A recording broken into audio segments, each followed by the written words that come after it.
पढ़ेंगे the outbreak of revolution, मतलब कि फ्रेंच रिवॉल्यूशन का जो आउटब्रेक हुआ था उसका आज सेकेंड पार्ट आगे का पढ़ेंगे, जिसमें हमने कल जाना था कि किस तरह से थर्ड स्टेट के जो लोग थे, जो प्रॉस्पेरस लोग थे, उन्होंने डिमांड की थी, ठीक है, कि वो एक नया कॉन्स्टिट्यूशन बनाएंगे जिसमें राजा के पावर को लिमिटेड किया जाएगा।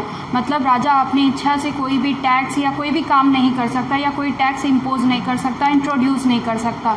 तो इसलिए उन्होंने टेनिस कोर्ट में ही एक मतलब डिमांड की कि वो टेनिस कोर्ट को तब तक खाली नहीं करेंगे जब तक कि वो नया कॉन्स्टिट्यूशन ना बना ले अपने लिए। ओके, तो फिर उसके बाद क्या हुआ, लेट्स सी, देखते हैं। ठीक, जब नेशनल असेंबली जो थी वो बिज़ी थी एक कॉन्स्टिट्यूशन ड्राफ्ट करने के लिए जिसमें राजा के पावर को लिमिटेड किया जाए, तो उस टाइम पे फ्रांस जो था वो टर्मोइल में था। मतलब फ्रांस में जगह जगह पे क्या हो रही थी, लड़ाइयाँ हो रही थी, लोग एक दूसरे से लड़ भिड़ रहे थे, ठीक है। तो फ्रांस वॉज इन टर्मोइल, उस टाइम पे फ्रांस जो था टर्मोइल में था, काफ़ी सारे रायोट्स हो रहे थे कंट्री साइड में। क्यों?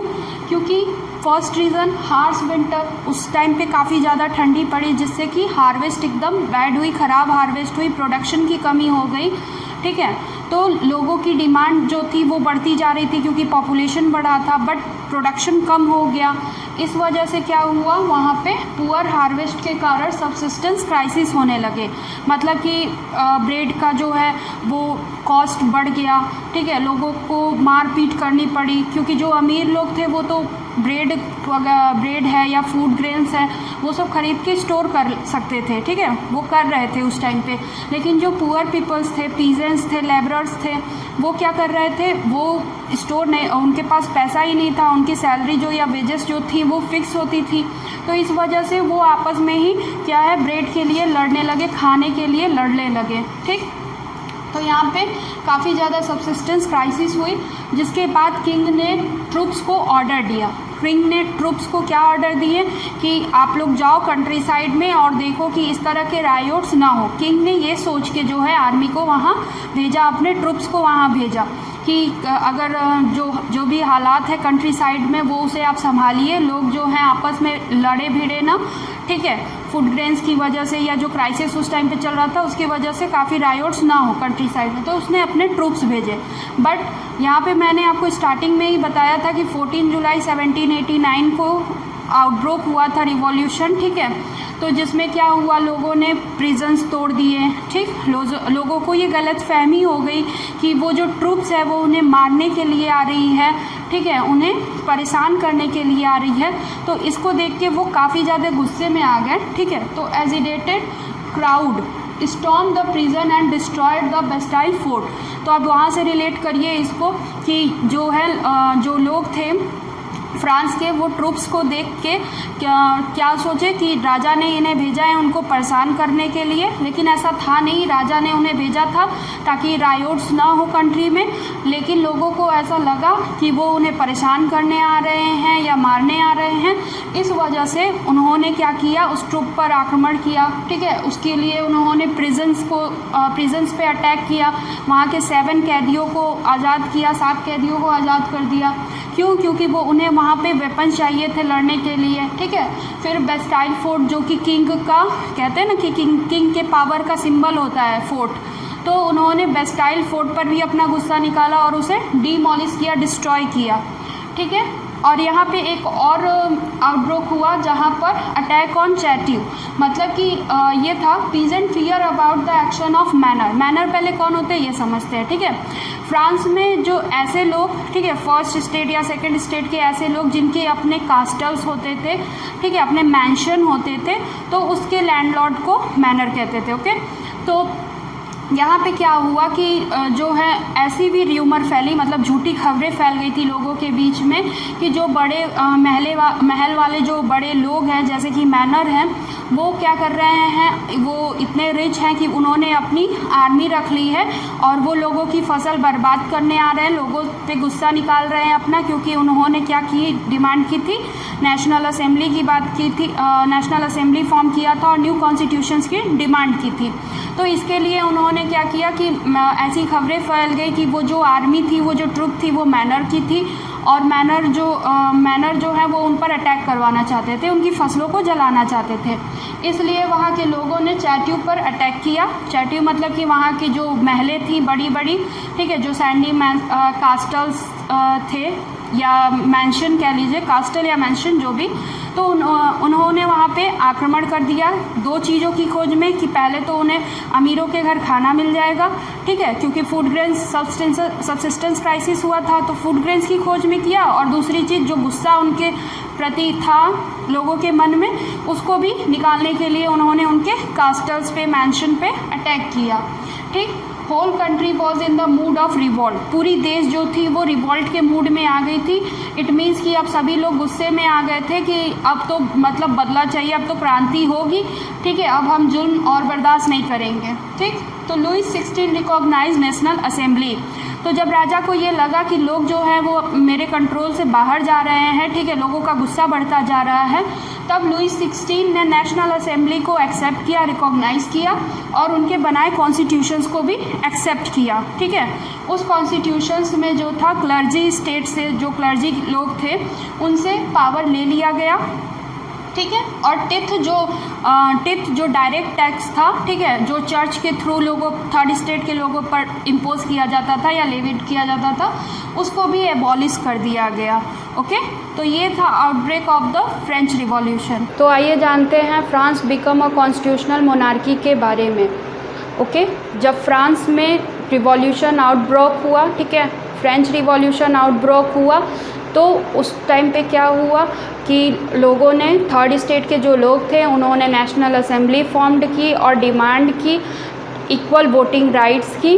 उसके लिए उन्होंने एक नया कॉन्स्टिट्यूशन बनाया जिसका एम था कि वो राजा के पावर को लिमिटेड करेंगे। ओके, तो 1791 तक उन्होंने अपना कॉन्स्टिट्यूशन जो है उसको कम्प्लीटली ड्राफ्ट कर लिया। ओके, जिसका मेन एम क्या था कि मोनार्क के पावर को उन्हें कम करना है, लिमिट करना है।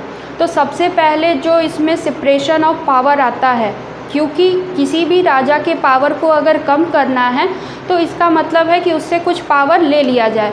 तो ये पूरे कॉन्स्टिट्यूशन में हमें सेपरेशन ऑफ पावर का कॉन्सेप्ट दिखाई देता है, जिसमें एग्जीक्यूटिव, जुडिशियरी, लेजिस्लेटिव सबको अलग अलग कर दिया गया। ओके, जिससे कि राजा का पावर अपने आप ही लिमिटेड हो जाएगा।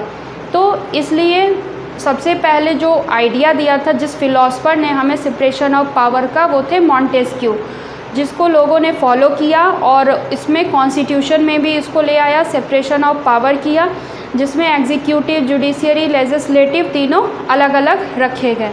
ओके, तो हम देखते हैं कि ये कॉन्स्टिट्यूशन का जो बेसिक स्ट्रक्चर था वो कैसे था, ये कैसे वर्क करती थी। ओके, तो लेट्स सी, देखते हैं। Okay, let's see. National assembly completed draft constitution in 1791 limited the power of monarch. Okay, 1791 तक नेशनल असेंबली ने कॉन्स्टिट्यूशन पूरी तरह से ड्राफ्ट कर लिया, बना लिया, और उसका मेन एम क्या था कि पावर जो है मोनार्क का उसको लिमिट करना है, कम करना है। उसके लिए सेपरेशन ऑफ पावर का कॉन्सेप्ट आया उस कॉन्स्टिट्यूशन में, जिसमें जुडिशियरी, एग्जीक्यूटिव और लेजिस्लेचर, ये तीनों को अलग अलग कर दिया गया। पहले हमने देखा था कि जब लुई 16 का रूल चल रहा था, जब मोनार्क रूल चल रहा था, तो ये तीनों ही पावर जो थे वो राजा के पास थे। इन तीनों ही, मतलब ये तीनों पे जो भी डिसीज़न लेना होता था वो राजा लेता था। बट अब ऐसा नहीं है, अब जुडिशियरी, एग्जीक्यूटिव और लेजिस्लेचर तीनों को अलग अलग कर दिया जाएगा, जिससे कि जो मोनार्क है, जो राजा है, उसका पावर ऑलरेडी कम हो जाएगा। तो हम ये समझे, इस स्ट्रक्चर को समझने से पहले हम यहाँ समझते हैं कि एक्टिव सिटीज़न और पैसिव सिटीज़न क्या होता है। ठीक है, तो ये डायरेक्ट मतलब कभी डिफरेंस करने के लिए भी आ जाता है क्वेश्चन में, तो इसके लिए हम इसे समझेंगे कंपेयर करके। ओके, एक्टिव सिटीज़न जो होते हैं मेन एबव 25 ईयर, वो मेन जो 25 ईयर से ऊपर होते हैं वो एक्टिव सिटीज़न में आते हैं, बट सारे मेन नहीं आते। Who paid taxes equal to at least 3 days of a labourer's wages, ठीक है, वो मेन ही सिर्फ इसमें आते हैं एक्टिव सिटीजन्स में, जो तीन दिन के, जो एक लेबर का वेज होता है, तो एक लेबर के 3 दिन के वेज के बराबर टैक्स पे करते हैं वो एक्टिव सिटीज़न में आते हैं। इट मीन्स कि अगर कोई पर्सन है वो किसी लेबर के 3 दिन का जितना वेज होगा उतना बराबर अगर वो टैक्स पे कर रहा है तो वो एक्टिव सिटीज़न में आएगा। ओके, इंटाइटल टू वोट, इन्हें वोट का राइट है। एक्टिव सिटीजन्स वो होते हैं जो वोट कर सकते हैं, उन्हें उनके पास वोटिंग राइट है। ओके, पैसिव सिटीज़न समझते हैं। पैसिव सिटीज़न क्या होते हैं? Remaining main and women. ठीक है, अब हमने देखा कि मेन जो 25 ईयर से ऊपर हैं एंड जो 3 डेज़ के लेबर वेज के बराबर टैक्स पे कर रहे हैं, बट जो मेन पुअर हैं जो टैक्स इतना नहीं दे पा रहे हैं वो मेन और वुमेन ये जो हैं वो पैसिव सिटीजन्स में आएंगे।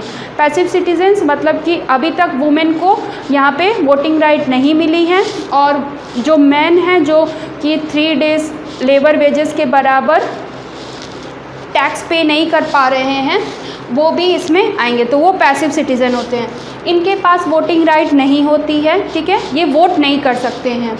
Declaration of the right of man and citizens, इनके पास कौन सी राइट है? Declaration of the right of man and citizen, natural and inalienable right है उसके पास, मतलब कि इनके पास किसी तरह का सिर्फ नेचुरल राइट्स है इनके पास कोई भी ऐसी वोटिंग राइट्स नहीं है जिसमें ये किसी तरह से गवर्नमेंट में या जो भी मतलब कॉन्स्टिट्यूशन बन रहा है या नई जो भी मिनिस्ट्रीज़ फॉर्म्ड होंगी उसमें ये पार्टिसिपेट कर पाएँ या अपना रोल प्ले कर पाएँ।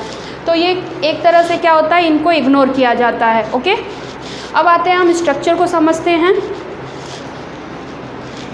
यहाँ पे जुडिशियरी, एग्जीक्यूटिव, लेजिस्लेचर तीनों को अलग अलग कर दिया गया है। ओके, तो हम सबसे पहले शुरू करेंगे एक्टिव सिटीजन से।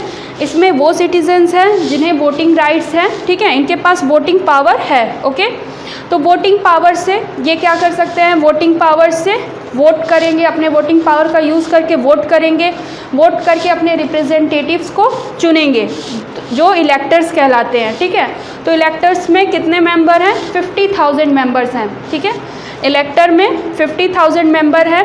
ये वोट करेंगे आगे, जिसमें नेशनल असेंबली के मेंबर्स आएंगे जो कि 745 मेंबर हैं। ठीक, तो जब इलेक्टर्स आगे वोट करेंगे तो नेशनल असेंबली के मेंबर फॉर्म होंगे जिसमें 745 मेंबर हैं।